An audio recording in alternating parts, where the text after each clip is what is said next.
नहीं, ऐसे एक बात चल रही है कि जगदम्बा का जो स्थान है महाराष्ट्र में तुलजापुर में, वहाँ से आप लोकसभा कॉन्स्टिट्यूंसी चुनाव लड़ने वाले हैं।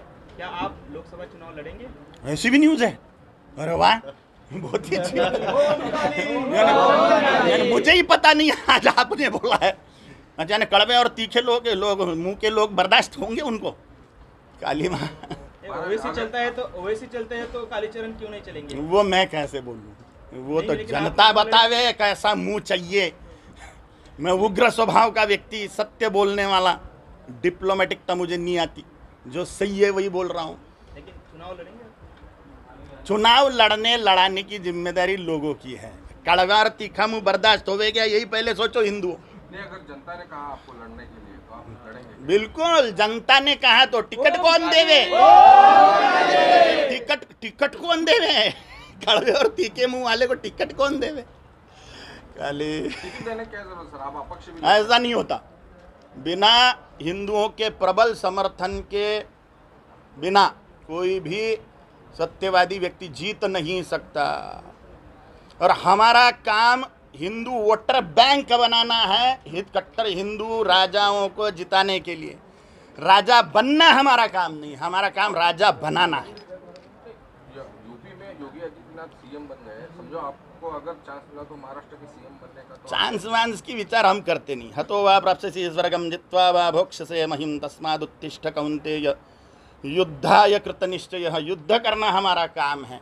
चांस मिलेगा कि नहीं मिलेगा, जीतेंगे कि नहीं मिलेंगे, राजा बनना है कि नहीं बनना है, हम सोचते ही नहीं। अगर ये सोचते होते तो डिप्लोमेटिक बनते थे, जाति की बात करते थे, फलाने ढिकलाने आंदोलनों की बात करते थे। हम सिर्फ हिंदुत्व लेके चल रहे हैं। और हिंदुत्व की क्या स्थिति है समाज में आप देख रहे हो। इसलिए राजनीति का हम विचार ही नहीं करते। वर्णवाद, जातीवाद याच्यावरती आपण सुरुवातीलाच बोललात. महाराष्ट्रात सध्या मराठा आरक्षणाचा प्रश्न ऐरणीवरती आहे. आपण कशा पद्धतीने बघता? मेरे को उसकी जानकारी नहीं, मैंने पढ़ाई नहीं करी, उसमें अध्ययन ही नहीं मेरा उस मामले में क्या मैटर चल रहा है। मराठा समाज आरक्षण की मांग कर रहा है. वो कहते हैं कि बहुत सारे लोग आरक्षण की मांग करते हैं, लेकिन मेरा विषय धर्म है ना, आरक्षण मेरा विषय नहीं है। हिंदुओं को एकीभूत करना मेरा विषय है। आरक्षण के मामले में हम जानते ही नहीं। आरक्षण के मामले में हमारा अध्ययन ही नहीं, क्या बोले उसमें मुंह मार के कोई फायदा नहीं पतले में। महाराष्ट्र में लव जिहाद का जो कायदा है अभी, मतलब भाजपा सत्ता में रहते भी कायदा नहीं बन रहा है, तो आप क्या? काय का कायदा? लव जिहाद का कायदा। कट्टर हिंदुवादी लोग चाहिए ना। सिर्फ बीजेपी, सिर्फ शिवसेना या सिर्फ अमकी सेना या अमकी पार्टी, ऐसे से नहीं होगा। कट्टर हिंदुवादी राजा माने विधायक, सांसद, कट्टर वही कायदे कानून बना सकते हैं। अमुक एक पार्टी बना देंगे ऐसा नहीं है। अभी कट्टरवादी कोई है ऐसा नहीं लग रहा है आपको? है ना, योगी जी हैं, तो महाराष्ट्र में मोदी जी हैं, अमित शाह जी हैं। हमारे नज़रों में वो कट्टर है, वो भले ही खुद को बोले या ना बोले। वो केंद्र में तो है, केंद्र में से कायदा बन सकता है. हाँ, हमें राज्यसभा में और लोकसभा में दोनों तरफ मेजोरिटी चाहिए कोई भी कानून कायदा बनाने के लिए। और हिंदुओं की मानसिक स्थिति परिपक्व चाहिए, और वही हम कर रहे हैं, हिंदुओं की धर्म के लिए मानसिक स्थिति परिपक्व करना। क्योंकि हिंदू सड़े हुए जातिवाद से निकलने को रेडी नहीं है अभी तक के पूरी तरह से। फिर भी हिंदुओं में बहुत जागृति आ गई है प्रचंड रूप से। सड़ा हुआ जातीयवाद, वर्णवाद, भाषावाद, प्रांतवाद, संगठनवाद, संप्रदायवाद तोड़ते हुए हिंदू हिंदुत्व के लिए एकीभूत हो रहा है, और ये बड़े आनंद का विषय है हमारे लिए। आपने इसे कहा कि वक्फ बोर्ड कैंसिल होना चाहिए, आपकी क्या राय है? होना ही चाहिए। लाखों एकड़ भूमि मुस्लिम वक्फ बोर्ड के अंदर चली गई है। सुप्रीम कोर्ट में भी उस पर हम कुछ बोल नहीं सकते। ऐसा कायदा कांग्रेसियों ने बना के गए हैं। मुस्लिम वक्फ बोर्ड, सुप्रीम कोर्ट में उसके विरोध में याचिका नहीं दाखिल की जा सकती। वह तिरुचिरापल्ली में एक मंदिर है, वो मंदिर के गांव की लोक संख्या 5000 है, सबके सब हिंदू। मंदिर 5-7 हजार साल पुराना शिव भगवान का। मुस्लिम वक्फ बोर्ड ने उस पर दावा ठोक दिया कि ये मुसलमानों की प्रॉपर्टी है। अंबानी के घर पे ही दावा ठोक दिया कि मुसलमानों की प्रॉपर्टी है। अब वो सुप्रीम कोर्ट में भी नहीं, हाँ सच्ची बात है, सुप्रीम कोर्ट में नहीं जा सकते उसके विरोध में। तो ऐसे कानून बने हुए हैं, इसको खत्म करना चाहिए। हिंदुओं का संगठन ही इसको खत्म कर सकता है। हिंदू अगर वोट बैंक बनता है तो, नहीं तो राजा लोग तो मुसलमानों के ही तलवे चाटने वाले हैं भाई।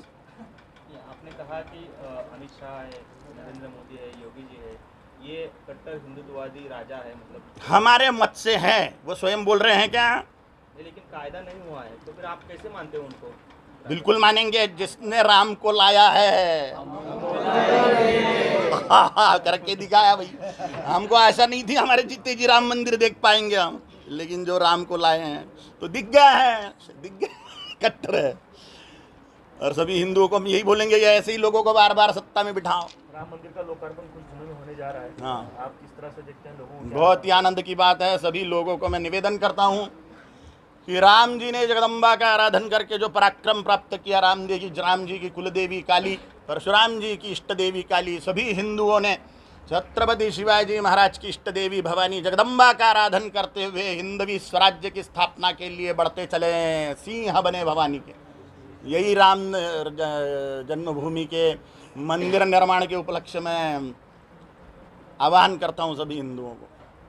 महाराष्ट्र में पैलेस्टाइन इजराइल जंग के लिए मुस्लिम समर्थक कुछ पैलेस्टाइन के लिए मोर्चे काट रहे हैं और सोलापुर में भी उसका मोर्चा आयोजन किया गया था, लेकिन कैंसिल हो गया अचानक से। तो आप किस तरह से देखते हैं? धर्मद्रोही राष्ट्रद्रोही लोग हैं ये। भारत इजराइल को समर्थन कर रहा है, भारत इजराइल को समर्थन कर रहा है, माने देश इजराइल को समर्थन कर रहा है, और ये पैलेस्टाइन को यानी शत्रु राष्ट्र को समर्थन कर रहे हैं। तो ये देशद्रोही लोग हैं, इन पर देशद्रोह का मुकदमा लगना चाहिए। इन लोगों पर जो इन मोर्चों का अगुवाई कर रहे हैं, स्पष्ट राष्ट्रद्रोही लोग हैं, देशद्रोही लोग हैं। Thank you. झालं का?